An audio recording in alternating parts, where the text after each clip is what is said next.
Hello and very warm welcome everyone. It's Marta. Welcome back. Today I have very interesting video and I hope you will hop along and craft with me.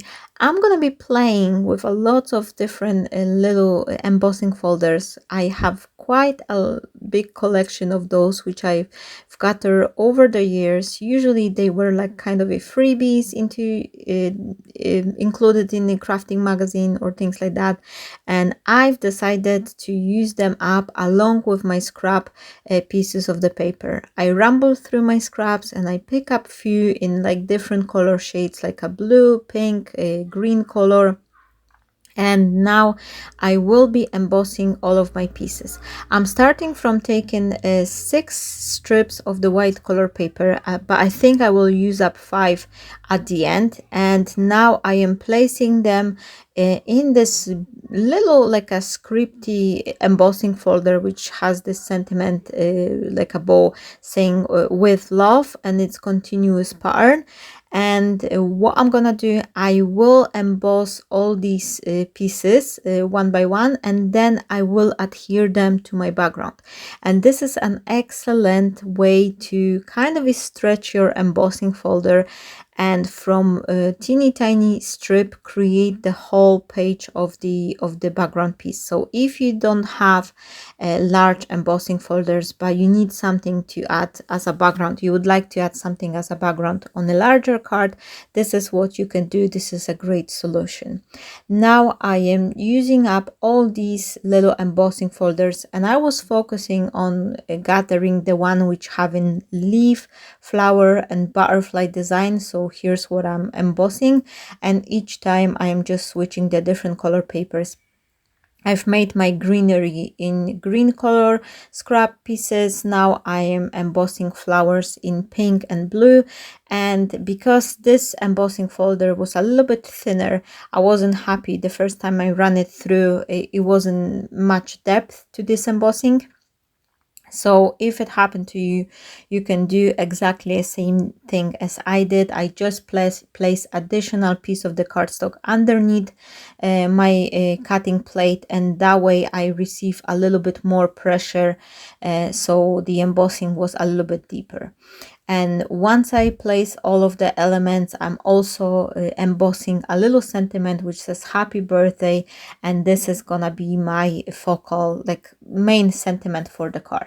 I have all these pieces here, and another thing which I like to do to kind of enhance them even more is to add some ink on the top. You can do it in two ways. Like you can grab your pad and kind of you rub it very, very gently over the top of your embossed piece, but what I like to do is I love to use the brayer. The brayer is a little bit more kind of tough, like you know, it's not as soft as the sponge on the ink pad, so that way you kind of you've got more control over putting the color over the right area. And I think it's just making a little bit more better result. Obviously it works the best when you have this like a very compressed busy pattern. If you have large opening area like I do have here beside the flower composition, the ink can go on the paper directly, but for the main pattern, you will see that in a second, all the right edge are beautifully colored, and this is very nice coloring, like very clean and neat one, which will be difficult to achieve if you would be smearing the ink pad directly on a paper. So that's why I like to use the brayer for this technique. And brayer is really inexpensive, and this is something which you can use in many different techniques, and I really like to actually use it for adding the color or to add the embossing ink to my elements and then emboss them, which I will do with the sentiment. And here you can see I am adding the ink color to those butterfly, and with this one I am kind of going with this red color distress ink, but it doesn't matter. Anything you would like to do, it will be fine. I have this little pillow, which is anti-static tool, which helped me to, not add the ink to the areas, like all the oil from the fingertips and things like that. It's removed from the paper.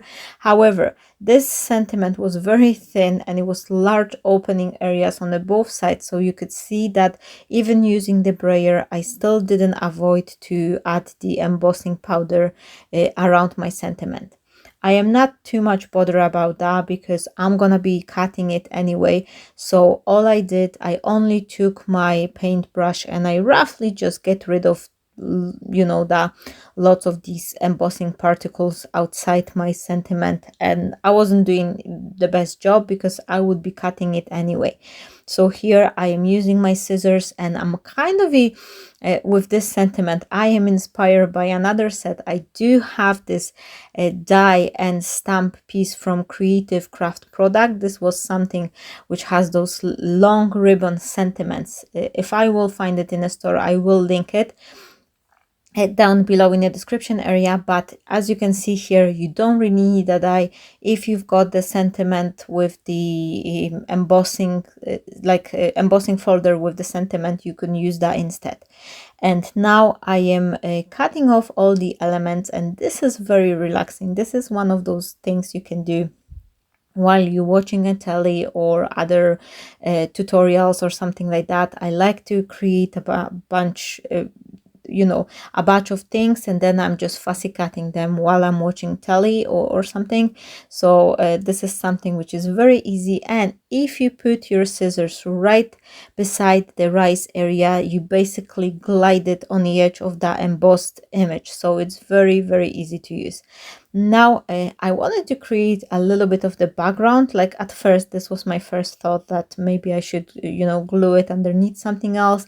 But then I finally, which I'm very happy about it, I've decided to actually place it directly on a card.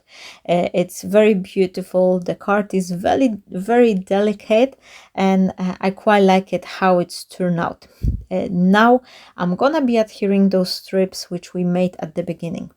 And here is how I love to do it. I'm using my scoring board as a guide, and this helps me to spread them evenly because you've got this measuring line on the top, which will help you to space them up evenly.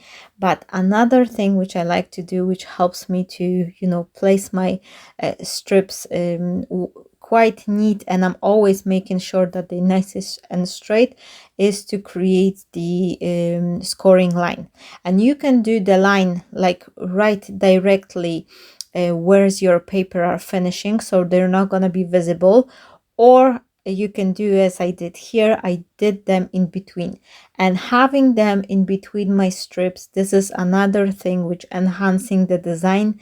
And once I will put all these strips on top, which I am adhering with the help of the adhesive, like a liquid adhesive, you will see in a second on a close-up look that this is very, very beautiful, and that will be a great background for any type of the card. If you're creating like an elegant card or something for a wedding, this is great because you have this very flat surface which will go nicely into the envelope, but yet again there's so much texture and it's such an interesting look on the background. You will see in a second how beautifully it turned out, and it's really like white on white, yet but it's very textural and very, very elegant.